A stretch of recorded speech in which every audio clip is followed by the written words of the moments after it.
Shalom seluruh jemaat GPI Waru Cabang Malang yang diberkati oleh Tuhan. Berjumpa kembali di minggu yang baru dalam program Keluargaku Bertumbuh. Dan hari ini masih dalam satu seri Hadapilah dengan Senyum. Itu yang akan menjadi pembelajaran yang ingin saya sampaikan kepada Bapak, Ibu, dan Saudara. Namun sebelumnya, mari kita akan berdoa bersama-sama. Bapa kami yang bertahta di dalam kerajaan surga yang mulia, kami sungguh menikmati dan merasakan bagaimana kasih setiamu sungguh sangat ajaib atas kehidupan kami. Hari ini menjadi hari di mana kami mengawali minggu ini, dan kiranya Tuhan Yesus yang akan selalu tolong dan Tuhan berkati. Dan kami rindu bahwa kebenaran firman-Mu lah yang menjadi dasar kehidupan kami ketika kami menjalani hari demi hari. Kami serahkan pembelajaran firman Tuhan ini ya Bapa, di dalam nama Tuhan Yesus Kristus kami berdoa. Amin.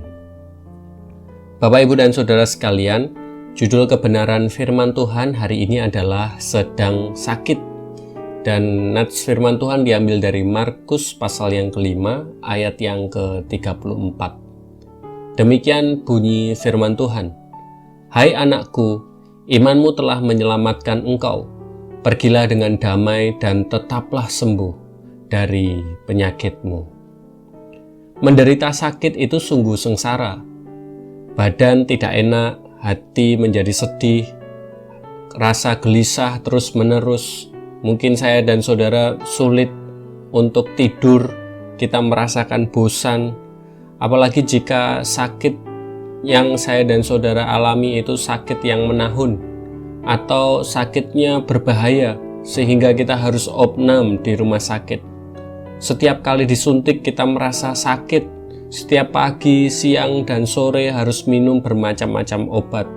Biaya perawatan di rumah sakit sangat mahal, terlebih opnam yang cukup lama. Pokoknya sakit membuat kita sedih dan sengsara. Apalagi jika penyakit itu tidak kunjung sembuh. Karena itu tidak mengherankan jika ada berita, ada orang yang bunuh diri karena terlalu lama menderita sakit. Bukan hanya si penderita yang sedih dan sengsara, keluarganya pun ikut merasakannya. Bahkan keluarga si penderita merasakan kesedihan ganda. Pertama sedih karena anggota keluarganya sakit, dan kemudian yang kedua harus mendampingi dan mengupayakan dana demi kesembuhan anggota keluarga yang sedang sakit itu. Ketika anggota keluarga kita atau diri kita sendiri merasa sakit, masihkah kita punya harapan? Sebagai orang-orang yang percaya kepada Allah, saya dan saudara harus tetap berpengharapan. Harapan berdasarkan iman kepada Allah di dalam Yesus Kristus. Karena di dalam Yesus Kristus saja ada pertolongan yang sejati, yang senantiasa ada dan hadir memberi pertolongan kepada kehidupan kita, termasuk memberi pertolongan kepada siapapun yang menderita sakit. Maka dari itu Tuhan Yesus Kristus menyatakan dalam Markus pasal 5 ayat yang ke-34, Hai anakku, imanmu telah menyelamatkan engkau. Pergilah dengan damai dan tetaplah sembuh dari penyakitmu. Sabda Tuhan Yesus Kristus ini dinyatakan kepada perempuan yang telah 12 tahun menderita sakit pendarahan. Ia telah berulang kali diobati oleh beberapa dokter. Ia telah menghabiskan semua miliknya, tetapi tidak kunjung sembuh. Bahkan keadaannya semakin memburuk. Perempuan ini mendengar berita tentang Tuhan Yesus Kristus. Ketika dia mendengar tentang Tuhan Yesus, dia dengan penuh percaya berupaya untuk datang kepadanya. Dia rindu untuk mendapatkan kesembuhan daripada Tuhan Yesus Kristus. Saat itu, Yesus sedang dalam perjalanan menuju ke rumah Yairus, seorang kepala rumah ibadah, untuk menyembuhkan anak perempuannya yang juga sedang menderita sakit. Banyak orang berdesak-desakan mengikuti Tuhan Yesus. Perempuan itu berusaha mendekat kepada Tuhan Yesus Kristus dan menjamah jubahnya dengan harapan penyakitnya dapat sembuh. karena ia yakin akan kuasa Tuhan Yesus mampu untuk menyembuhkan segala penyakit. Dia berkata di dalam hatinya, asal ku sentuh saja jubahnya, aku akan sembuh.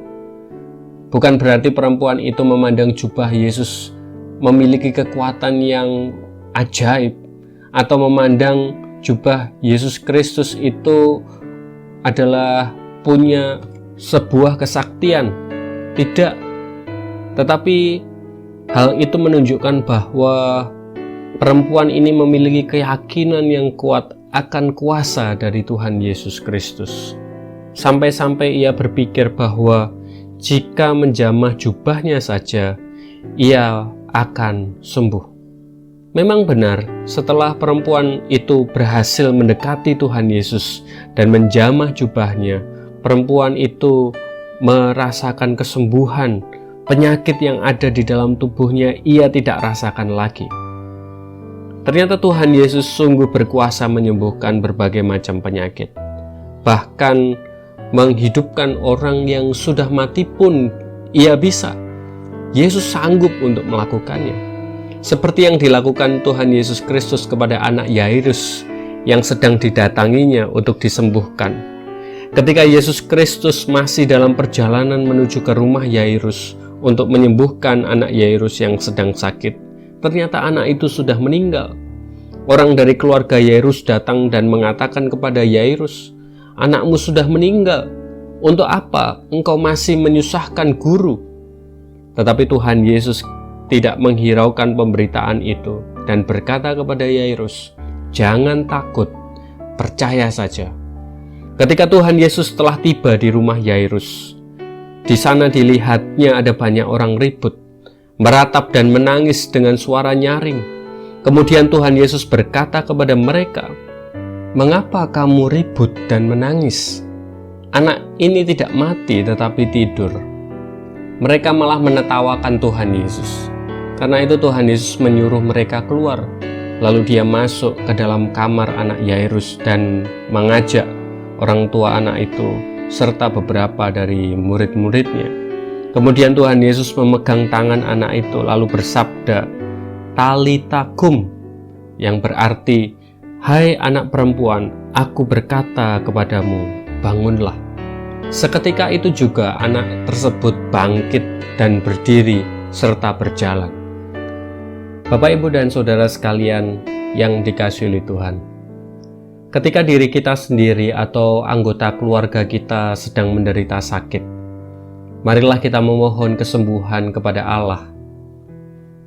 Dokter, perawat, obat, peralatan medis memang juga sangat penting untuk menjadi sebuah sarana untuk mengupayakan sebuah kesembuhan. Tetapi itu hanyalah sebuah alat atau sarana. Semua itu tidak ada artinya tanpa kasih karunia dan juga berkat Tuhan. Yang berkuasa menyembuhkan adalah Tuhan Yesus Kristus. Yang saya dan saudara lakukan hanyalah memohon.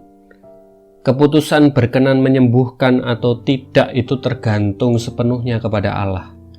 Apapun keputusannya, Allah pasti punya maksud yang baik, yaitu menyadarkan kita bahwa hidup kita sangat bergantung kepada Allah yang telah menyatakan diri di dalam Tuhan Yesus Kristus. Dan andai kata Allah tidak mengaruniakan kesembuhan, tetapi mengambil nyawa kita atau anggota keluarga kita yang sakit, saya dan saudara harus meyakini bahwa Tuhan memberikan kesembuhan dan keselamatan sejati kepada kita atau keluarga anggota kita yang beriman kepada Tuhan Yesus Kristus. Maka dari itu Bapak, Ibu, dan Saudara sekalian, yakinlah akan sabda Tuhan Yesus Kristus ini. Hai anakku, imanmu telah menyelamatkan engkau. Pergilah dengan damai dan tetaplah sembuh dari penyakitmu. Iman kepada Tuhan itulah yang akan menyelamatkan dan menyembuhkan kita. Sebagai pertanyaan yang bisa didiskusikan dengan keluarga kita pada hari ini, apa yang akan saudara lakukan jika saudara merasa sakit secara jasmani? Apa yang akan saudara lakukan ketika saudara sakit secara jasmani? Kiranya renungan ini menguatkan kepada kehidupan kita. Selamat bertumbuh keluargaku. Tuhan Yesus memberkati. Amin.